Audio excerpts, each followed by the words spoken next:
Right before I started this video, it said, when a narcissist can't control you, they try to control how others view you. Yeah, I would agree. But see, when I see that, this is what I read.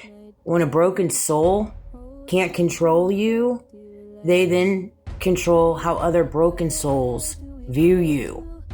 That's the way I see it. I don't pay much mind into labels. I don't. Not when it comes to narcissism and narcissistics and all this stuff. You know, different labels when it comes to different things when, depression and all this stuff. Like, I just don't I don't pay into labels. Like, I think everybody's authentically themselves and designed to be how they are. And everyone carries narcissistic tendencies. Period. Drop it. Turn the page. All right. That's the way I view that. So yeah, when broken souls can no longer control you, they then try to control how other broken souls view you. And it's just an unfortunate train of events of the conditionings of the world that we live in. And it starts from the top. I mean, you can see the writing on the wall. It's unveiling in front of our eyes, literally in front of our eyes, real time is happening right now. And God's already positioned me. He's helping me be prepared for what's to come in the future. I'm not in a hurry, nor am I worried about the outcomes. I'm worried about the right now, living in the moment. If something's not in my life, I'm being rejected and protected for a reason, right? That's the way I see it. And that's how I walk by my everyday. Like, all rejections are protection by the grace of God. That said, I wanted to piggyback on the last video that I just posted regarding bankruptcy, because that's just such a big deal. Although all the elites and the officials can do it, which is insanity to me. Or they can manipulate the systematic ways when it comes to their business, or who knows, just give their wife $10 million on her nonprofit. I mean, that's also an option too, with a cherry on top, as she said, for entertainment purposes only. I mean, it's just a joke at this point. It really is. They're just laughing in our faces, quite frankly. I see it all. I feel it all. And, I have control over my world, but I wanted to piggyback on that.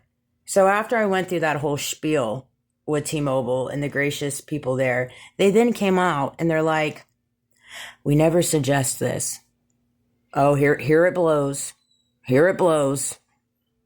So let me just get a recap here. You've never seen this flagged on an account before. You've never seen this before. So we've established that. Let mine be the first one. Okay, cool. And then now you're going to offer me or suggest something that you've never suggested before. Well, here we go. It's awesome. Let's jump on it. What we can do is we can add insurance on your account, give it a month, and then you can come in and file a claim. And I'm still trying to process everything that just transpired. And I'm like, what? I'm like, first of all, why does it say bankruptcy on it? Like, I didn't even know you were running my credit, And so I'm in this conversation and I'm just listening to you. You seem like a good family. You seem like a good family. Well, yeah, we are a good family. I'm a good person. Thank you for that. I just think he's like, I see people do it all the time. I'm sure you do. It's the way of the world. It's the way of the world. Everything runs along insurance and insurance fraud, And I'm like, no, I'm not doing that. I don't even feel right doing that. Just forget it. Like, at this point in the venture, it's one of those things. I can't get a phone. Okay, it sucks. It sucks. Whatever. Life goes on. There's people out there living on the streets right now that don't even have a roof over their head. And, it's one of those things. Like, I'm just not going to, but I just find it ironic. There are so many different things in my day-to-day when it comes to just weird, peculiar things like that. Things that make you go, You know what I'm saying? That said, when people can't control you, yeah, obviously there's going to be kickback. Clearly, you know what I mean? You just can't let it get to you. It's going to be hard. It's going to be really hard, man. I know it is. It really is hard. Walking through the trenches of realizing that those around you really weren't your support system. And they didn't really love you unconditionally. They loved you conditionally. They loved you with conditions. They loved you when you were abiding by the things that they want you to abide by. and dimming your light and not allowing you to be who you truly are and allowing your wings to fly. And that's just the conditions of the world right now. And so when you have people that are waking up, you have people that are owning who they are, owning all their shortcomings, owning all their narcissistic tendencies, whatever you want to call it. And they're like, okay, so what? That's who I am. I love myself. I love myself with all of that. And you're not going to make me feel less than what I am, even if I have narcissistic tendencies. Even if I have a bankruptcy or two in my past. The president has 6, so we're good here. Right?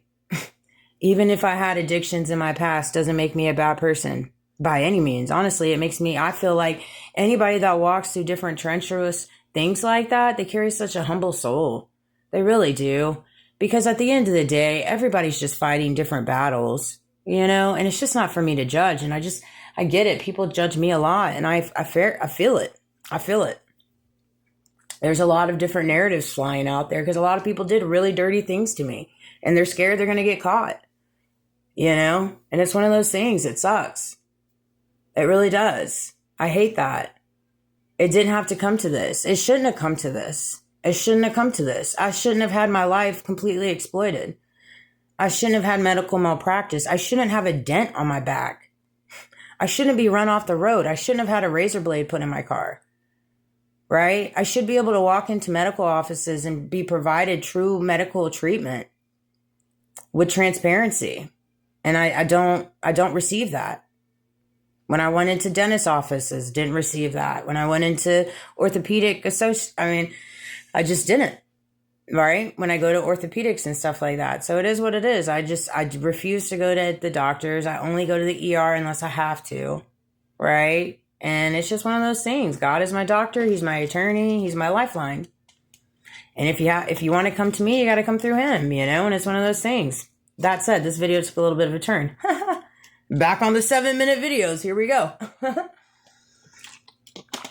I was trying to work on my computer and it was freaking acting funny. So I was taking a break from it. Anyways, have a good day. I got to work tonight. So we'll see what's in store. Buckle up, buttercups. Buckle up, buttercups. Enjoy the ride. The show must go on. And I provide this for you. To steal, get mad, narrate, do whatever it is you want to do with it. Because at the end of the day, it doesn't affect me. It's only affecting you. And I hate that for you. I'm trying to help you. God is too. And God is here. Nobody can tell me otherwise. Man, I see God all day, every day. All day, every day. He be talking to me. Yes, he does. And so I have a straight line connection with that man. We're like, me and Jesus, the source, the divine, the most high universe. Oh, yeah. Oh, yeah. All right. Love you guys. Have a great day.